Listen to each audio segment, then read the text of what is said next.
परम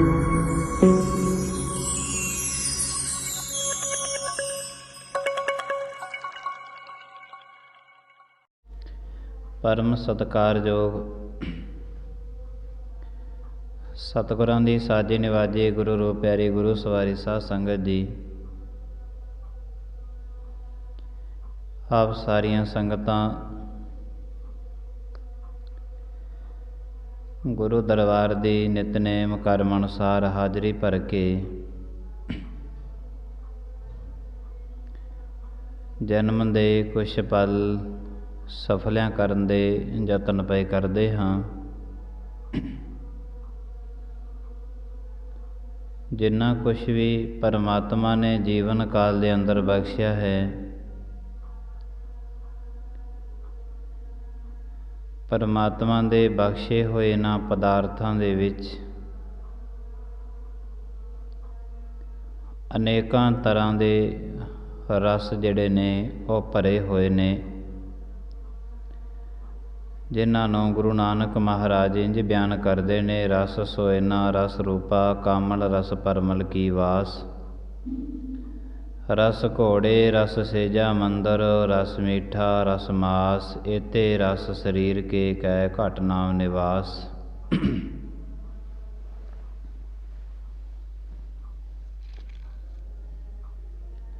सोने दा अपना रस है, रंग रूप दा अपना रस है, धन दा अपना रस है, किन्ने तरह दे रस ने जिहड़े तकरीबन मनुख जीवन नूं लगे होए हन। गालबन सारी दी सारी जिंदगी मनुख दी इन्हां रसां दे विच लंघ रही है। अनेकां तरह दीयां सहूलतां, अखियां दा रस, जिहवा दा रस, कुछ बोलण दा रस है, कुछ सुनण दा रस है, कुछ देखण दा रस है।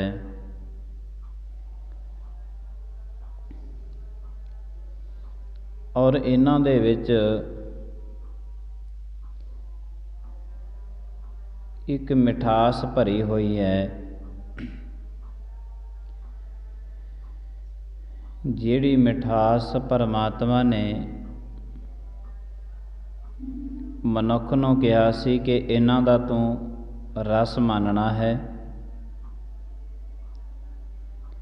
थोड़े टाइम वास्ते जिन्ने क समय वास्ते तैनूं सुख मिलते ने लै, और इन्हां नूं उस तो बाद छड्ड दे, क्योंकि इन्हां रसां दे विच गलतान होण वास्ते तू नहीं आया। सारी जिंदगी इक्को ही रस दे विच लंघाउण वास्ते तो नहीं आया। चेते रखी कि जिन्हां दे बहुत रस तो माणे ने ना, बहुत नेड़ता तो जिन्हां रसां नूं लै रहे हैं, ये रस एक दिन तेरे फिक्के पै जाणगे।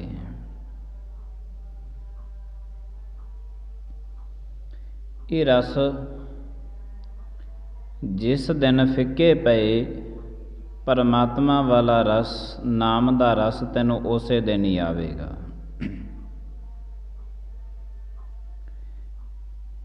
जिन्ना कुछ भी जीवन काल दे अंदर बंदे नूं मिले है,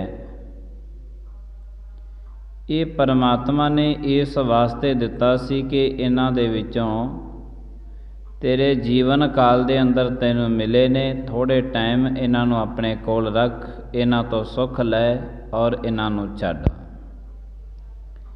क्योंकि तेरा जीवन दा जिहड़ा मेन मंजिल है, वो मंजिल ये है सਦੀवी सुख, जिहड़े सुख दे विच कोई दुख ना होवे। ਜਿੰਨੇ ਦੁਨੀਆ ਦੇ ਵਿੱਚ ਸੁੱਖ ਨੇ ਸਾਰਿਆਂ ਦੇ ਵਿੱਚ ਦੁੱਖ ਸਮਾਏ ਹੋਏ ਨੇ। ਔਲਾਦ ਦਾ ਸੁੱਖ ਹੈ, ਦੁੱਖ ਸਮਾਏ ਨੇ।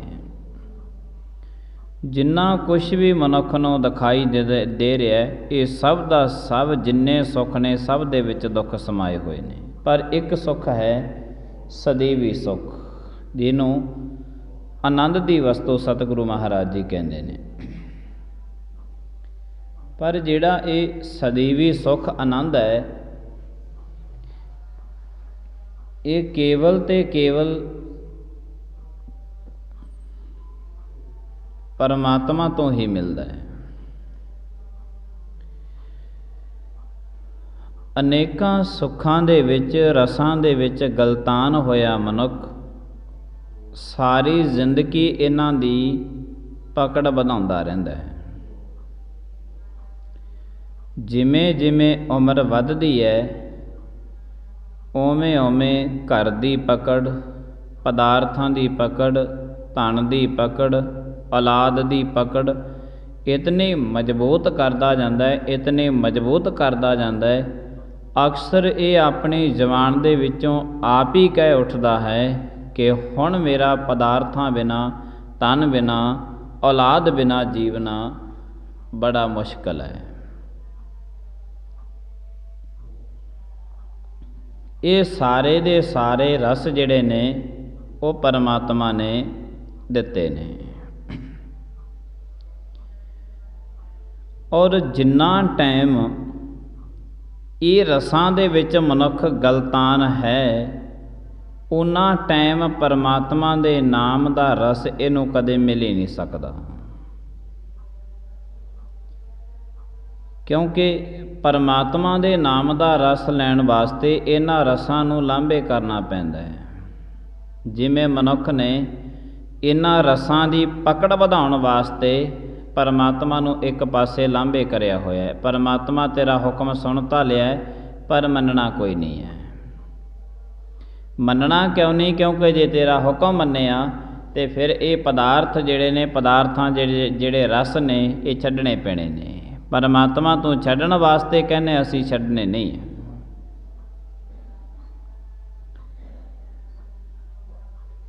ਅਸੀਂ ਛੱਡਣੇ ਨਹੀਂ ਹੈ।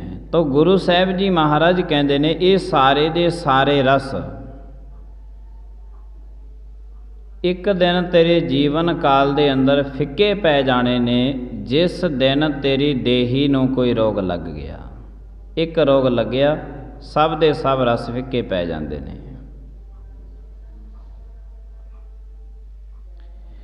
ਉਨਾ ਵਕਤ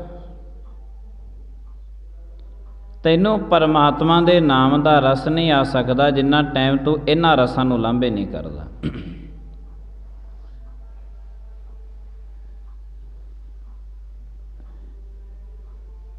ਪਰਮਾਤਮਾ ਦੇ ਨਾਮ ਦਾ ਰਸ ਜਿਸ ਦਿਨ ਆਇਆ ਤੇ ਉਸ ਦਿਨ ਇਹ ਸਾਰੇ ਦੇ ਸਾਰੇ ਰਸ ਜਿਹੜੇ ਨੇ ਉਹ ਫਿੱਕੇ ਪੈ ਜਾਣੇ ਨੇ।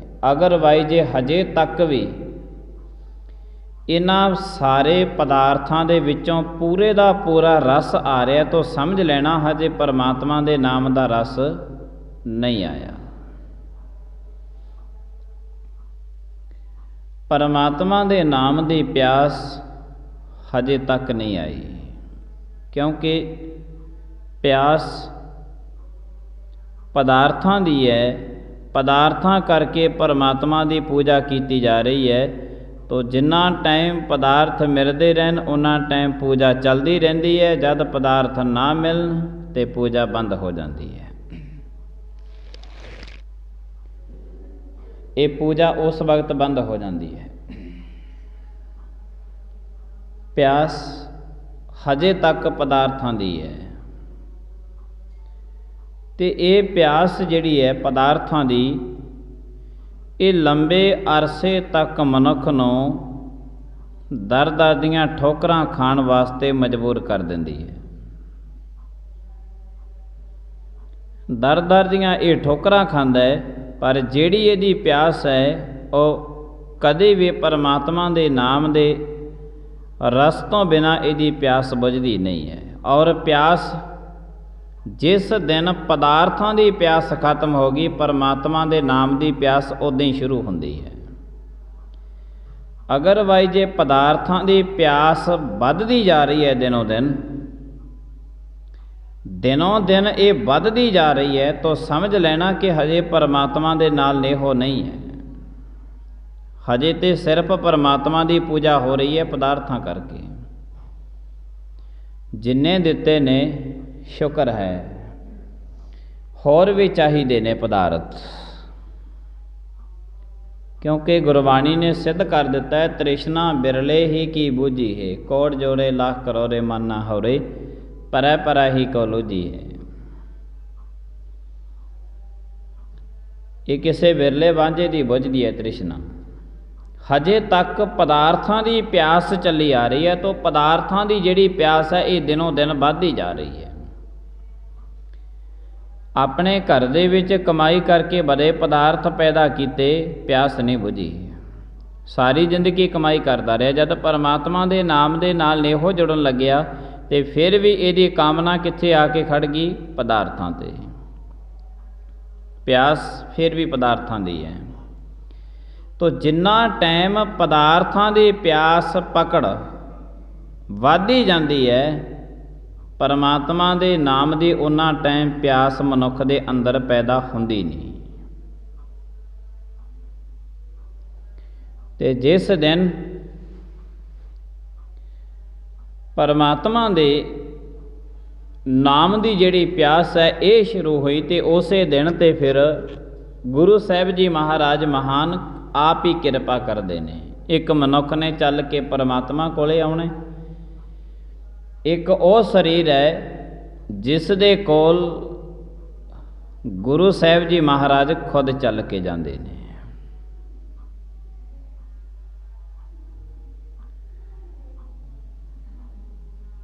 सतवें पातशाह गुरु हरराय साहिब जी महाराज पंजाब की धरती ते हुशियारपुर के इलाके च विचर रहे ने, और आप जी दे नाल निरंतर 2200 घोड़ सवार चलता सी।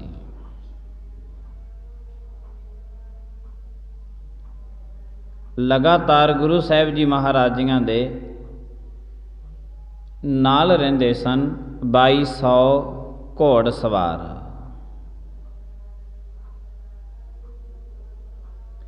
हुण 2200 घोड़ सवार कोई थोड़ी मोटी गल नहीं है। 2200 बंदा,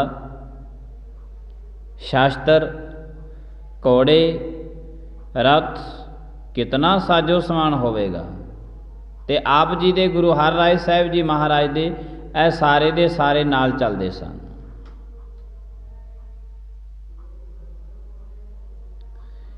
ये सारे नाल चलते ने। गुरु साहिब जी महाराज जाते उस इलाके दे विच विचरदे एक सेवक नूं मिले ने। वो सेवक गुरु साहिब जी महाराजियां दे दर्शन दीदारे करके बड़ा प्रसन्न होया कि महाराज 90 टाइम तो लेके मेरी ये अरदास सी कि तुहाडे दर्शन दीदारे हो जान। अंदर बड़ी प्यास सी।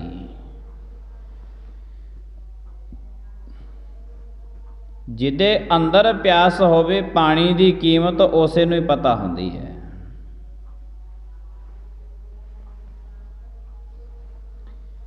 गुरु की है, गुरु दे पूजा किमें करनी है, गुरु नूं पाउणा किमें है, ये जिन्हां दे अंदर गुरु नूं पाउण दी प्यास होवे उन्हां नूं पता है, या जिन्हां ने पाया है।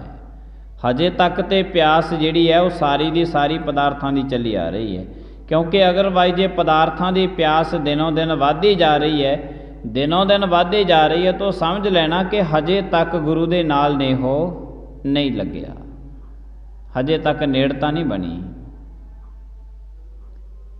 ते पदार्थां की ते दिनों दिन पूजा भी हो रही है पदार्थां की।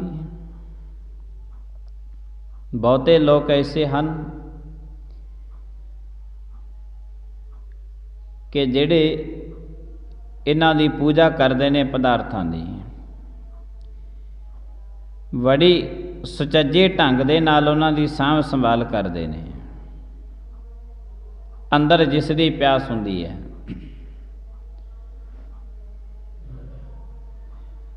बड़ी सुचज्जे ढंग दे नाल उहदी सांभ संभाल करदे ने। अंदर जिस दी प्यास होवे। दिवाली वाले दिन बहुत सारी दुनिया अपने घरां दे बूहे खोल के रखदे ने।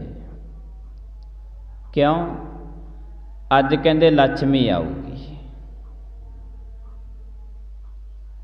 ते एक साल तेरे घर दे विच लक्ष्मी नहीं आई, माया नहीं आई, बिना माया तो तेरा घर चलदा रहा। कमाई करेगा तो सब कुछ मिलेगा, जे कमाई नहीं करनी तो भावें जिन्ने मर्जी दरवाजे खुले रख ला, फिर माया ने नहीं आना। बहुती ये दुनिया चक्रां दे विच उलझी हुई है। पूजा हजे तक भी बहुते पदार्थां करके परमात्मा नूं पूजया जांदा। यह पदार्थ साडे घर दे विच आवे। मनुख इसे ही भुलेखे दे विच सारी जिंदगी कढ़दा है। असीं कहने गुरबाणी नूं पढ़ना चाहिए, गुरबाणी नूं सुनना चाहिए। मनोरथ की है साडा गुरबाणी पढ़न ते सुनन दा? इहो ही है भी जिहड़ी दुविधा दे विच, जिहड़े चक्रां दे विच असीं उलझे होए हैं, गुरु नानक देव साहब महाराज वो दुविधा ते चक्रां दे विचों सानूं कढ़ दिंदे ने। ते दुविधा दे विच ते किहड़े चक्कर मनुख दी जिंदगी दे अंदर पए होए ने? सब तो वड्डा चक्कर मनुख दी जिंदगी दे विच पिया होया कि जे मैं आह काम कर लवां मैं सुखी हो जाऊँगा। गुरु नानक देव साहब जी महाराज की गुरबाणी नूं दो टाइम इस वास्ते पढ़िया सुनिया जाता है क्योंकि दोने टाइम का जिहड़ा ज्ञान है मनुख नूं दिन ते रात का मिल जाता है। और सदीवी सुख जिहड़ी तलाश दे विच है तूं, वो तो केवल परमात्मा तो मिलना। तो परमात्मा दे अगे तो मनुख अपनियां मंगां रखता है। परमात्मा तो मंग की रहा है? पदार्थ मंग रहा है, तन मंग रहा है, बड़ा कुछ मंग रहा है। बड़ा कुछ इसने मंगे परमात्मा तो। सारी जिंदगी प्यास जिहड़ी है दिनों दिन वधदी जा रही है, हर एक वस्तु की वधदी जा रही है। जिमें जिमें मनुख कमाई ज़्यादा करता है, उन्नी ही इस दे अंदर प्यास है जिहड़ी वो वधदी जा रही है। परमात्मा दे शुकराने दे विच कदे आउंदा नहीं है। माफ़ करना, कदी नहीं आउंदा। जिहड़े मनुख नूं अजोके समय दे विच एक महीने की जे लाख रुपया भी तनख्वाह मिलती होवे ना, घपलेबाजी वो भी करता है। कमाल की गल है। और बंदे नूं खुद नूं पता नहीं लगता कि ये अपने जिंदगी दे नाल आप ही गदारी करी जाता है। अपनी जिंदगी दे नाल आप ही गदारी करी जाता है। इनू पता तक भी नहीं लगता किस वास्ते कमाई करदा है। उस वास्ते कमाई करदा है जिहड़े हत्थां ने तैनू अगन भेंट करना है, उन्हां वास्ते करदा है। चेते रखी, गुरु साहब जी महाराज कहंदे ये सब कुछ तेरे किसी भी काम नहीं आउणा। सब दे सब जिहड़े रस तो माणदा ना, ये सब दे सब फिक्के पै जाने ने। इन्हां दी प्यास दिनों दिन इन्नी वधदी जा रही है, इन्नी वधदी जा रही है कि मनुख जिथे भी बैठा है, जिथे भी जाता है, उथे ही पदार्थां की कामना करता रहता है। उथे ही इसकी प्यास है। बहुते गुरबाणी पढ़न वाले भी हैगे ने, ऐसा नहीं है भी नहीं। ज्ञान बख्शण वाले हैगे ने। आप करोड़ों तरह के पदार्थों के विच खचत होए ने, दुनिया नूं कहंदे तुसीं पदार्थवादी युग है, पदार्थ छड्ड दिओ। ऐसे ने। खैर, गुरु हर राय साहब जी महाराज 2200 घोड़ सवार महाराज जियां दे नाल चलदा सी। ते पहुंचे कित्थे ने? उस जगह ते पहुँच गए जिस दे अंदर प्यास सी कि गुरु नानक दी गद्दी दे वारस गुरु हर राय साहब जी महाराज दे दर्शन करने ने। वो जगह ते पहुँच गए। वो जगह ते जब पहुँचे तो उन्होंने दर्शन दीदारे किए और इतने घोड़ सवारां दा जिहड़ा भोजन पानी सी सारा तैयार किया। घोड़ियां वास्ते दरख्तां दियां टहनियां जिहड़ियां सी वो लैके आंदियां सेवा वास्ते।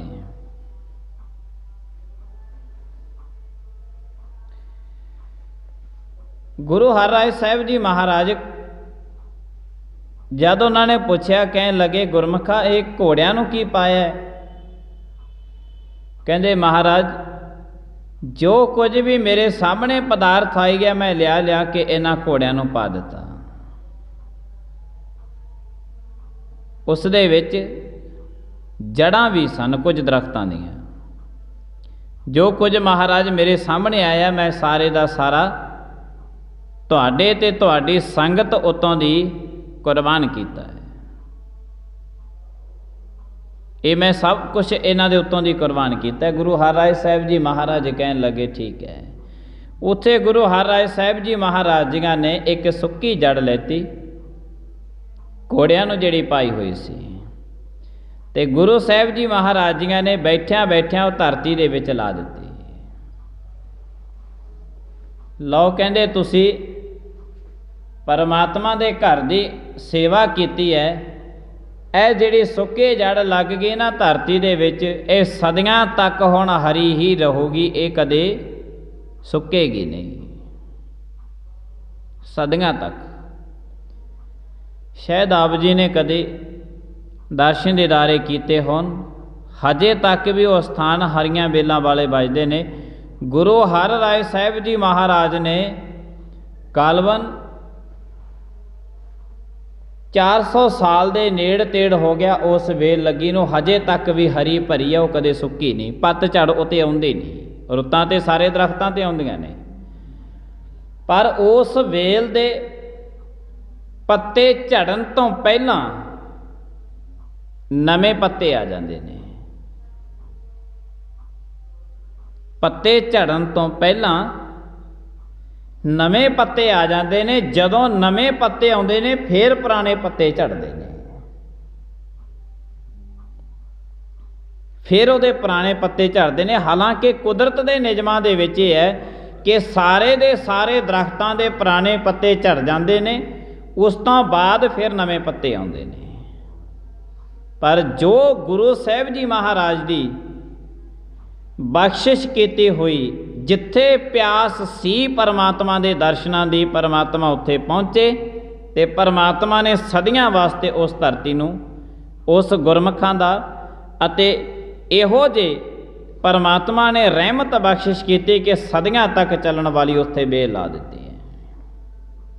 क्योंकि अंदर जिन्ना टाइम प्यास नहीं पैदा हुंदी परमात्मा दे नाम दी उन्ना टाइम खेड नहीं बननी। हजे तक तो प्यास चली आउंदी है पदार्थां दी। परमात्मा ये भी दे दे परमात्मा वो भी दे दे। ते जे कोई थोड़ा मोटा बेचारा इन्हां पदार्थां तो लंघ के थोड़ा जा अगाहां नूं आ जाए वो फिर धार्मिक स्थानां दी मर्यादा रखण दे विच गलतान हो जाता है। कोई कहता जी मर्यादा रखनी चाहिए है, कोई कहते मर्यादा रखनी चाहिए है। आ साडे वाला लाना है इन्हों तो पता नहीं किन्ना क टाइम हो गया तो हजे किन्ना क टाइम लड़नगे। कल्ले नारियल पिछे लड़ी जाते हैं। कोई कहता रखना है कोई कहता नहीं रखना। गुरु साहब जी महाराज ने दुविधा दे विच पाए नहीं गुरसिखां नूं कढिया। जिन्नी मर्यादा रख सकते हो रखो पर नाल ये गल चेते रखो जिन्नी मर्यादा तुहानूं परमात्मा ने सोझी दे विच दित्ती है उन्नी मर्यादा रखो पर उस मर्यादा दे विचों तुहानूं सच्चाई मिलनी जरूरी है। अगर भाई जे सच्चाई नहीं ना मिली तो जिथे तेरा शरीर मचूगा उत्थे तेरी मर्यादा मच जू। कुछ भी नहीं है। सच्चाई तो मिली नहीं। ਸਚਾਈ ਨਹੀਂ ਮਿਲੀ, ਕੱਲੀ ਮਰਿਆਦਾ ਰੱਖ ਲਈ, ਕਿਸ ਕੰਮ ਦੀ ਹੈ?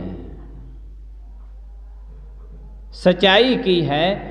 ਜੇ ਸਾਰੀ ਜ਼ਿੰਦਗੀ ਤੋਂ ਆਪਣੇ ਸਰੀਰ ਨੂੰ ਧੋਂਦਾ ਰਿਹਾ, ਮਰਿਆਦਾ ਸਰੂਪ ਦੇ ਵਿੱਚ ਹੈ। ਗੁਰੂ ਨਾਨਕ ਦੇ ਘਰ ਵਿੱਚ ਆਉਣਾ, ਸਰੀਰ ਨੂੰ ਧੋ ਕੇ ਸਾਫ ਸੁਥਰੇ ਵਸਤਰ ਪਾ ਕੇ ਆਉਣੇ ਨੇ, ਮਰਿਆਦਾ ਹੈ। ਪਰ ਇਹਦੀ ਸਚਾਈ ਇਹ ਹੈ ਕਿ ਗੁਰਮੁਖਾ ਜਿਵੇਂ ਲੰਮੇ ਅਰਸੇ ਤੋਂ ਲੈ ਕੇ ਆਪਣੇ ਸਰੀਰ ਨੂੰ ਧੋਂਦਾ ਆ ਰਿਹਾ ਹੈ, ਗੁਰੂ ਦੇ ਸ਼ਬਦ ਦੇ ਨਾਲ ਹੁਣ ਪਾਪਾਂ ਦੀ ਮੈਲ ਵੀ ਧੋ ਤੂੰ। ਇਹਦੀ ਸਚਾਈ ਇਹ ਹੈ ਕਿ ਅੰਦਰ ਦੀ, ਕਿਉਂਕਿ ਰੌਲਾ ਮਨੁੱਖ ਦੀ ਬਾਹਰ ਦੀ ਦੁਨੀਆ ਦਾ ਨਹੀਂ ਹੈ। ਬਾਹਰੋਂ ਤੇ ਸਾਰੇ ਚੰਗੇ ਨੇ, ਸਾਰਿਆਂ ਦੇ ਚੰਗੇ ਵਸਤਰ ਪਾਏ ਨੇ, ਸਾਰੇ ਰੋਟੀ ਖਾਂਦੇ ਨੇ, ਸਾਰੇ ਕਿਰਤ ਕਮਾਈ ਕਰਦੇ ਨੇ। ਰੌਲਾ ਬਾਹਰ ਦੀ ਦੁਨੀਆ ਦਾ ਨਹੀਂ ਹੈ, ਰੌਲਾ ਅੰਦਰ ਦੀ ਦੁਨੀਆ ਦਾ ਹੈ ਕਿ ਜਿਹੜੇ ਅੰਦਰ ਪਾਪ ਤੇਰੇ ਪਲਦੇ ਨੇ ਨਾ, ਉਹਨਾਂ ਪਾਪਾਂ ਦੀ ਜਿਹੜੀ ਉਹ ਮੈਲ ਆ, ਲੰਮੇ ਅਰਸੇ ਤੋਂ ਲੈ ਕੇ ਗੁਰੂ ਦੇ ਸ਼ਬਦ ਦੇ ਨਾਲ ਉਹ ਮੈਲ ਨੂੰ ਧੋ ਕੇ ਬਾਹਰ ਕੱਢ। ਅਸਲੀ ਸਚਾਈ ਇਹ ਹੈ। ਹੁਣ ਕੋਈ ਮਨੁੱਖ ਬਾਹਰੋਂ ਚੰਗਾ ਲੱਗੇ, ਸੋਹਣਾ ਸੁਨੱਖਾ ਲੱਗੇ, ਚੰਗੇ ਉਹਦੇ ਵਸਤਰ ਪਾਏ ਹੋਣ, ਪਰ ਕਰਮ ਉਹ ਮਾੜੇ ਕਰਦਾ ਹੋਵੇ, ਮਨੁੱਖ ਕਿਹੜੇ ਕੰਮ ਦਾ ਹੈ? ਕੋਈ ਮਨੁੱਖ ਝੁੱਗੀ ਝੌਂਪੜੀ ਦੇ ਵਿੱਚ ਰਹਿੰਦਾ ਹੋਵੇ, ਮੈਲੇ ਕੁਚੈਲੇ ਵਸਤਰ ਪਾਏ ਹੋਵਨ, ਪਰ ਫਿਰ ਵੀ ਉਹ ਮਨੁੱਖ ਦੇ ਅੰਦਰ ਦੀ ਮੈਲ ਨਾ ਹੋਵੇ, ਸਭ ਦਾ ਭਲਾ ਮੰਨਦਾ ਹੋਵੇ, ਤਾਂ ਸਮਝ ਲੈਣਾ ਕਿ ਉਹ ਮਨੁੱਖ ਸਾਰਿਆਂ ਦੇ ਨਾਲੋਂ ਚੰਗਾ ਹੈ। ਭਲਾ ਤੇ ਮੰਗ ਰਿਹਾ ਸਭ ਦਾ, ਭਲਾ ਤੇ ਸਭ ਦਾ ਮੰਗ ਰਿਹਾ ਹੈ। ਇੱਕ ਮਹਿਲਾਂ ਵਿੱਚ ਬੈਠਾ ਬੁਰਾ ਸੋਚਦਾ ਹੈ, ਇੱਕ ਝੁੱਗੀ ਝੌਂਪੜੀ ਦੇ ਵਿੱਚ ਬੈਠਾ ਦੁਨੀਆ ਦਾ ਭਲਾ ਸੋਚਦਾ। ਦੋਨਾਂ ਦਾ ਮੇਲ ਮਿਲਾਪ ਕਰ ਲੈਣਾ ਕਿ ਝੁੱਗੀ ਝੌਂਪੜੀ ਵਾਲਾ ਮਹਿਲਾਂ ਵਾਲੇ ਨਾਲੋਂ ਬਹੁਤ ਚੰਗਾ ਹੈ। ਗੁਰੂ ਸਾਹਿਬ ਜੀ ਮਹਾਰਾਜ ਕਹਿੰਦੇ ਰੌਲਾ ਬਾਹਰ ਦੀ ਦੁਨੀਆ ਦਾ ਨਹੀਂ ਹੈ। ਬਾਹਰ ਦੀ ਮੈਲ ਤੇ ਮਨੁੱਖ ਆਪਣੇ ਹੱਥਾਂ ਦੇ ਨਾਲ ਕੱਟ ਲੈਂਦਾ ਹੈ। ਚਲੋ ਕੋਈ ਗੱਲ ਨਹੀਂ, ਜੇ ਬੁੱਢਾ ਹੋ ਗਿਆ ਤੇ ਹੁਣ ਤੇਰੇ ਬੱਚੇ ਨੇ, ਉਹ ਬਾਹਰ ਦੀ ਮੈਲ ਉਹ ਵੀ ਉਤਾਰ ਦੇਣਗੇ ਤੇਰੀ। ਜੇ ਬੱਚਾ ਹੈ, ਤੇਰੇ ਮਾਂ-ਬਾਪ ਨੇ, ਉਹ ਮੈਲ ਉਤਾਰ ਦੇਣਗੇ। ਮਾਂ-ਬਾਪ ਆਪਣੇ ਬੱਚਿਆਂ ਦੀ ਮੈਲ ਧੋਂਦੇ ਨੇ। ਤੇ ਜਦ ਕੋਈ ਬਹੁਤ ਬੁੱਢੇ ਹੋ ਜਾਂਦੇ ਨੇ ਤੇ ਬਹੁਤ ਬੁੱਢਿਆਂ ਦੀ ਮੈਲ ਕੌਣ ਧੋਂਦਾ? ਉਹਨਾਂ ਦੇ ਬੱਚੇ ਧੋਂਦੇ ਨੇ। ਤੋ ਇਹਦਾ ਮਤਲਬ ਹੈ ਕਿ ਜਿਹੜੀ ਬਾਹਰ ਦੀ ਮੈਲ ਹੈ, ਉਹ ਧੋਣ ਦੇ ਸਾਧਨ ਕੁਦਰਤੀ ਨਿਯਮਾਂ ਦੇ ਵਿੱਚ ਪਰਮਾਤਮਾ ਨੇ ਤਿਆਰ ਕੀਤੇ ਹੋਏ ਨੇ। ਬੱਚਿਆਂ ਦੇ ਵੀ ਤਿਆਰ ਕੀਤੇ ਨੇ, ਨੌਜਵਾਨਾਂ ਦੇ ਤਿਆਰ ਕੀਤੇ ਨੇ ਕਿ ਤੁਸੀਂ ਖੁਦ ਇਸ ਮੈਲ ਨੂੰ ਉਤਾਰੋ। ਤੇ ਬੁੱਢਿਆਂ ਵਾਸਤੇ ਸਾਧਨ ਤਿਆਰ ਕੀਤਾ ਕਿ ਹੁਣ ਤੁਹਾਡੇ ਬੱਚੇ ਤੁਹਾਡੀ ਮੈਲ ਉਤਾਰਨਗੇ। ਤਾਂ ਇਹਦਾ ਮਤਲਬ ਵੀ ਜਿਹੜੇ ਬਾਹਰ ਦੀ ਮੈਲ ਹੈ, ਇਹ ਤੇ ਕੁਦਰਤੀ ਨਿਯਮਾਂ ਦੇ ਵਿੱਚ ਉਤਾਰਨ ਦੇ ਪਰਮਾਤਮਾ ਨੇ ਸਾਧਨ ਜਿਹੜੇ ਨੇ ਉਹ ਤਿਆਰ ਕੀਤੇ ਹੋਏ ਨੇ ਬੰਦੇ ਵਾਸਤੇ, ਤਿੰਨੇ ਜੀਵਨ ਵਾਸਤੇ, ਬਚਪਨ ਵਾਸਤੇ ਵੀ, ਜਵਾਨੀ ਵਾਸਤੇ ਵੀ ਤੇ ਬੁਢੇਪੇ ਵਾਸਤੇ ਵੀ। ਬਾਹਰ ਦੀ ਮੈਲ ਦੇ ਸਾਧਨ ਪਰਮਾਤਮਾ ਨੇ ਤਿਆਰ ਕਰ ਦਿੱਤੇ ਨੇ, ਰੌਲਾ ਅੰਦਰ ਦੀ ਮੈਲ ਦਾ ਹੈ, ਅੰਦਰ ਦੀ ਮੈਲ ਦਾ। ਬਾਹਰੋਂ ਛੱਡ ਦਿੰਦੇ ਨੇ ਦੋ ਚਾਰ ਚੀਜ਼ਾਂ ਜੀਆਂ, ਆ ਵਿਚਾਰੇ ਕੋਈ ਖਾਂਦੇ ਪੀਂਦੇ ਹੁੰਦੇ ਨੇ ਕੁਛ ਨਾ ਕੁਛ ਦੁਨੀਆਦਾਰੀ ਦੇ ਵਿੱਚ ਨਸ਼ੇ, ਉਹ ਛੱਡ ਕੇ ਪਰਮਾਤਮਾ ਨੇ ਜੀ ਮਹਾਨ ਕਿਰਪਾ ਕਰਤੀ, ਹੁਣ ਤੇ ਪਰਮਾਤਮਾ ਦੇ ਲੜ ਲੱਗ ਗਏ। ਚਲੋ ਚੰਗੀ ਗੱਲ ਹੈ, ਬਹੁਤ ਚੰਗੀ ਗੱਲ ਹੈ। ਚਲੋ ਤੇਰਾ ਧਨ ਤੇ ਖਰਾਬ ਨਹੀਂ ਹੁੰਦਾ, ਹੁਣ ਘਰ-ਬਾਰ ਤੇਰਾ ਸਾਫ ਸੁਥਰਾ ਰਹੇਗਾ, ਚੰਗੀ ਗੱਲ ਹੈ। ਪਰ ਦੋ ਚਾਰ ਚੀਜ਼ਾਂ ਛੱਡ ਕੇ ਬਾਹਰ ਦੀਆਂ, ਮਨੁੱਖ ਦੇ ਅੰਦਰ ਦਾ ਖੋਟ ਨਹੀਂ ਨਿਕਲਣ ਲੱਗਿਆ, ਮਾਫ ਕਰਨਾ, ਅੰਦਰ ਦੀ ਮੈਲ ਨਹੀਂ ਨਿਕਲਣ ਲੱਗੀ। ਅੰਦਰ ਦੀ ਮੈਲ ਤੇ ਗੁਰੂ ਦਾ ਸ਼ਬਦ ਹੀ ਕੱਟੇਗਾ, ਤੇ ਗੁਰੂ ਦੇ ਸ਼ਬਦ ਦੀ ਮਨੁੱਖ ਨੂੰ ਆਰਾਧਨਾ ਕਰਨੀ ਪਵੇਗੀ।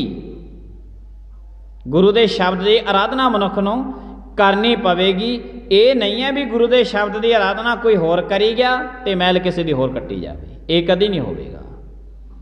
ਤੇ ਰੌਲਾ ਸਿਰਫ ਮਨੁੱਖ ਦੀ ਅੰਦਰ ਦੀ ਦੁਨੀਆ ਦਾ ਹੈ। ਗੁਰੂ ਸਾਹਿਬ ਜੀ ਮਹਾਰਾਜ ਕਹਿੰਦੇ ਜੇ ਅੰਦਰ ਹਜੇ ਤੱਕ ਵੀ ਪਦਾਰਥਾਂ ਦੀ ਪਿਆਸ ਚੱਲੀ ਆ ਰਹੀ ਹੈ, ਹਜੇ ਤੱਕ ਵੀ ਪਦਾਰਥਾਂ ਨੂੰ ਆਪਣੇ ਵੱਲ ਖਿੱਚ ਰਿਹਾ ਅੰਦਰ, ਤਾਂ ਸਮਝ ਲੈਣਾ ਕਿ ਹਜੇ ਤੱਕ ਗੁਰੂ ਨੂੰ ਨਾਮ, ਗੁਰੂ ਨੂੰ ਮਿਲਣ ਦੀ ਤੇਰੇ ਅੰਦਰ ਪਿਆਸ ਪੈਦਾ ਨਹੀਂ ਹੋਈ। ਤਾਂ ਅੰਦਰ ਅਤੇ ਬਾਹਰ, ਬਾਹਰੀ ਦੁਨੀਆ ਦੇ ਵਿੱਚ ਬੜੇ ਤਰੀਕੇ ਦੇ ਨਾਲ ਪਰਮਾਤਮਾ ਨੇ ਸਾਧਨ ਤਿਆਰ ਕੀਤੇ ਨੇ। ਤੋ ਇਸ ਨੂੰ ਜਿਹੜਾ ਹੈ ਅਸੀਂ ਬਚਪਨਾ, ਜਵਾਨੀ ਅਤੇ ਬੁਢੇਪਾ, ਤਿੰਨ ਅਵਸਥਾ ਪਰਮਾਤਮਾ ਨੇ ਦੱਸੀਆਂ ਨੇ। ਬਾਹਰ ਦੀ ਮੈਲ ਉਤਾਰਨ ਦੇ ਤਿੰਨੇ ਅਵਸਥਾ ਦੇ ਵਿੱਚ ਪੂਰਨ ਸਾਧਨ ਪਰਮਾਤਮਾ ਨੇ ਤਿਆਰ ਕੀਤੇ ਨੇ। ਮਨੁੱਖ ਨੇ ਗੁਰੂ ਦੇ ਸ਼ਬਦ ਦੇ ਨਾਲ ਅੰਦਰ ਦੀ ਮੈਲ ਉਤਾਰਨੀ ਹੈ। ਜਿੱਥੇ ਜਾ ਕੇ ਗੁਰੂ ਦਾ ਸ਼ਬਦ ਜਿਹੜਾ ਜਦੋਂ ਅੰਦਰ ਦੀ ਮੈਲ ਕੱਟਦੇ, ਜੇ ਫਿਰ ਬਾਹਰ ਮੈਲ ਲੱਗੀ ਹੋਵੇ ਤੇ ਕੋਈ ਗੱਲ ਨਹੀਂ, ਚੱਲ ਜਾਂਦੀ ਹੈ। ਫਿਰ ਤੇ ਬਾਹਰ ਜਿੰਨੀ ਮਰਜ਼ੀ ਮੈਲ ਲੱਗੀ ਹੋਵੇ, ਉਹਨਾਂ ਦੀ ਛੰਨ ਬਣਾਉਣ ਵਾਸਤੇ ਪਰਮਾਤਮਾ ਨੂੰ ਖੁਦ ਨੂੰ ਆਉਣਾ ਪੈਂਦਾ ਹੈ। ਕੋਈ ਗੱਲ ਨਹੀਂ ਹੈ। ਨਾਮਦੇਵ ਦੀ ਛੰਨ ਸਾਰੀ ਦੀ ਸਾਰੀ ਢਾਹ ਕੇ ਰਾਜੇ ਨੇ ਮਹਿਲ ਬਣਾ ਲਏ ਸਨ। ਗਹਿਰੇ ਕਰਕੇ ਨੀਵ ਖੁਦਾਈ ਉੱਪਰ ਮੰਡ ਪਛਾਈ, ਮਾਰ ਕੰਡੇ ਤੇ ਕੋ ਅਧਕਾਈ ਜਿਨ ਤ੍ਰਿਨ ਧਰ ਮੂੰਡ ਬੁਲਾਏ। ਤੋ ਮੇਰੀ ਛੰਨ ਢਾਈ ਹੈ ਨਾ ਰਾਜਨ, ਜੇ ਮੇਰੀ ਛੰਨ ਨਾ ਰਹੀ, ਰਹਿਣਾ ਤੇਰੇ ਮਹਿਲਾਂ ਨੇ ਵੀ ਨਹੀਂ, ਰਹਿਣਾ ਤੇਰੇ ਨਾ ਮਹਿਲਾਂ ਨੇ। ਗੁਰੂ ਸਾਹਿਬ ਜੀ ਮਹਾਰਾਜ ਕਿਰਪਾ ਕਰਦੇ ਨੇ ਕਿ ਅੰਦਰ ਦੀ ਮੈਲ ਗੁਰੂ ਦਾ ਸ਼ਬਦ ਕੱਟ ਰਿਹਾ। ਅਗਰ ਬਾਈ ਜੇ ਅੰਦਰ ਦੀ ਮੈਲ ਹਜੇ ਤੱਕ ਦਿਨੋਂ ਦਿਨ ਵੱਧਦੀ ਜਾ ਰਹੀ ਹੈ, ਅੰਦਰ ਪਦਾਰਥਾਂ ਦੀ ਪਿਆਸ ਵੱਧਦੀ ਜਾ ਰਹੀ ਹੈ, ਬੇਈਮਾਨੀ ਵੱਧਦੀ ਜਾ ਰਹੀ ਹੈ, ਦੁਰਾਚਾਰ ਵੱਧਦਾ ਜਾ ਰਿਹਾ ਹੈ, ਤਾਂ ਸਮਝ ਲੈਣਾ ਕਿ ਸੀਸ ਭਾਵੇਂ ਗੁਰੂ ਨੂੰ ਝੁਕਾਇਆ, ਪਰ ਦੋਗਲੇਪਣ ਦੇ ਵਿੱਚ ਝੁਕਾਇਆ। ਸੀਸ ਗੁਰੂ ਨੂੰ ਝੁਕਾਇਆ, ਪਰ ਗੁਰੂ ਦੀ ਗੱਲ ਮੰਨੀ ਕੋਈ ਨਹੀਂ ਹੈ। ਗੁਰੂ ਸਾਹਿਬ ਜੀ ਮਹਾਰਾਜ ਕਹਿੰਦੇ ਨੇ, ਅੰਤਰਗਤ ਤੀਰਥ ਮਲ ਨਾਓ, ਭਰੀਐ ਮਤ ਪਾਪਾਂ ਕੈ ਸੰਗ, ਉਹ ਧੋਪੈ ਨਾਵੈ ਕੈ ਰੰਗ। ਜੋ ਮਰਜੀ ਸੰਸਾਰ ਦੇ ਵਿੱਚ ਮਰਿਆਦਾ ਰੱਖ, ਪਰ ਹਰ ਇੱਕ ਚੀਜ਼ ਦੇ ਵਿੱਚੋਂ ਤੈਨੂੰ ਸੱਚਾਈ ਮਿਲੇ। ਗੱਲ ਸੱਚਾਈ ਤੇ ਜਾ ਕੇ ਖੜਦੀ ਹੈ। ਮਰਿਆਦਾ ਇੱਕ ਸਾਧਨ ਬਣਾਇਆ ਪਰਮਾਤਮਾ ਨੇ ਕਿ ਇਸ ਸਾਧਨ ਦੇ ਨਾਲ ਤੋਂ ਸੱਚਾਈ ਤੱਕ ਪਹੁੰਚ ਸਕਦਾ ਹੈ। ਮਰਿਆਦਾ ਪੂਰਨ ਸੱਚਾਈ ਨਹੀਂ ਹੈ, ਮਰਿਆਦਾ ਦੇ ਵਿੱਚੋਂ ਹੀ ਸੱਚਾਈ ਜਨਮ ਲੈਂਦੀ ਹੈ। ਔਰ ਇਹ ਸੱਚਾਈ ਤੱਕ ਪਹੁੰਚਣ ਦਾ ਪਰਮਾਤਮਾ ਨੇ ਇੱਕ ਸਾਧਨ ਬਣਾਇਆ ਹੈ। ਤਾਂ ਸਾਡੀ ਮਰਿਆਦਾ ਕੀ ਹੈ? ਅੰਮ੍ਰਿਤ ਵੇਲੇ ਉੱਠਣਾ, ਇਸ਼ਨਾਨ ਕਰਨਾ, ਚੰਗੇ ਵਸਤਰ ਪਾਉਣੇ, ਪਰਮਾਤਮਾ ਦੇ ਘਰ ਦੇ ਵਿੱਚ ਆਉਣਾ, ਮੱਥਾ ਟੇਕਣਾ, ਕਥਾ ਕੀਰਤਨ ਕਰਨਾ, ਸੁਣਨਾ ਤੇ ਆਪਣੇ ਘਰ ਦੇ ਵਿੱਚ ਵਾਪਸ ਜਾਣਾ। ਮਰਿਆਦਾ ਹੈ, ਮਰਿਆਦਾ ਦੇ ਵਿੱਚ ਆਇਆ। ਜੇ ਸਾਰੀ ਜ਼ਿੰਦਗੀ ਇੰਝ ਹੀ ਲੰਘਦਾ ਰਿਹਾ, ਸੱਚਾਈ ਕਿਸ ਦਿਨ ਮਿਲੂਗੀ? ਇਹਦੇ ਵਿੱਚੋਂ ਸੱਚਾਈ ਕਿੰਨੀ ਕੁ ਲੱਭੀ ਹੈ? ਅੱਜ ਤੱਕ ਮਿਲਿਆ ਕੁਛ? ਉਹ ਕਿਹੜੀ ਗੱਲ ਸੀ ਜਿਹੜੀ ਗੁਰੂ ਗ੍ਰੰਥ ਸਾਹਿਬ ਜੀ ਮਹਾਰਾਜ ਜੀਆਂ ਦੀ ਗੱਲ ਅੱਜ ਤੱਕ ਮੰਨੀ? ਗੁਰੂ ਸਾਹਿਬ ਜੀ ਮਹਾਰਾਜ ਕਿਰਪਾ ਕਰਨ, ਜਿੰਨੀਆਂ ਸੰਸਾਰ ਦੀ ਮਰਿਆਦਾ ਹੈ ਉਹ ਇਸ ਵਾਸਤੇ ਰੱਖੀ ਜਾਂਦੀ ਹੈ ਤਾਂ ਕਿ ਇਹਦੇ ਵਿੱਚੋਂ ਸੱਚਾਈ ਮਿਲੇ। ਸਮਾਪਤੀ ਦਾ ਸਮਾਂ ਹੋ ਗਿਆ। ਵਿਚਾਰਧਾਰਾ ਇਸ 'ਤੇ ਹੋਰ ਵੀ ਸੀ। ਚਲੋ ਗੁਰੂ ਸਾਹਿਬ ਜੀ ਮਹਾਰਾਜ ਕਿਰਪਾ ਕਰਨ। ਪਰਮਾਤਮਾ ਨੇ ਜਿੰਨਾ ਕੁ ਸਮਾਂ ਬਖਸ਼ਿਸ਼ ਕੀਤਾ, ਸੁਹਾਵਣਾ ਬਣਾਉਣ ਦੇ ਯਤਨ ਕਰਦੇ ਹਾਂ। ਭੁੱਲਾਂ ਚੁੱਕਾਂ ਦੀ ਖਿਮਾ। ਆਈਆਂ ਸੰਗਤਾਂ ਦਾ ਬਹੁਤ ਧੰਨਵਾਦ। ਪ੍ਰੇਮ ਦੇ ਨਾਲ ਸਾਰੀ ਸੰਗਤ ਬੁਲਾਇਓ ਫਤਿਹ। ਵਾਹਿਗੁਰੂ ਜੀ ਕਾ ਖਾਲਸਾ, ਵਾਹਿਗੁਰੂ ਜੀ ਕੀ ਫਤਿਹ।